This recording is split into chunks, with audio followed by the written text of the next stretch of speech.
दिल्ली का वायु प्रदूषण एक गंभीर पर्यावरणीय और सार्वजनिक स्वास्थ्य संकट है जो लगातार दुनिया के सबसे खराब शहरों में से एक है।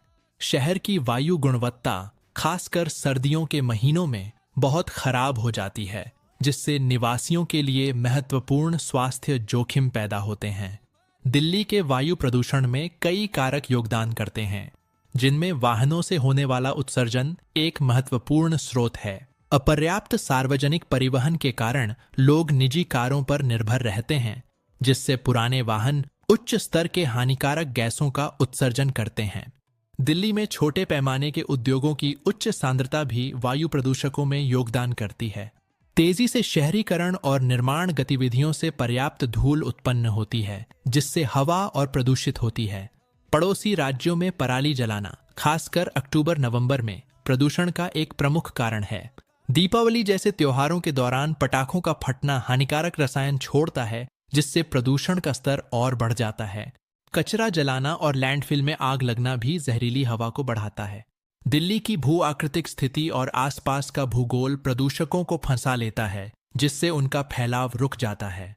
सर्दियों में ठंडी मौसम की स्थिति प्रदूषकों को जमीन के पास फंसा लेती है, जिससे धुंध छा जाती है।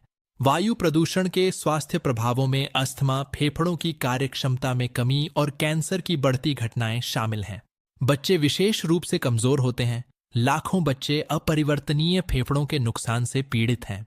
दिल्ली में वायु प्रदूषण के कारण मृत्यु दर में वृद्धि हुई है।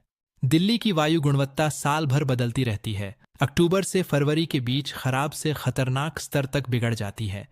400 से ऊपर का AQI खतरनाक माना जाता है, जो सभी व्यक्तियों के लिए गंभीर स्वास्थ्य जोखिम पैदा करता है।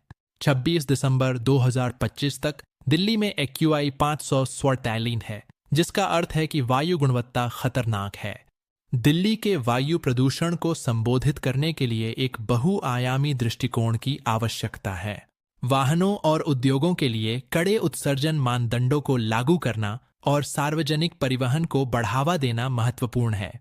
पराली जलाने पर नियंत्रण, बेहतर अपशिष्ट प्रबंधन और धूल नियंत्रण उपाय भी आवश्यक हैं। हरित बुनियादी ढांचे को बढ़ाना और सार्वजनिक जागरूकता को बढ़ावा देना भी महत्वपूर्ण है।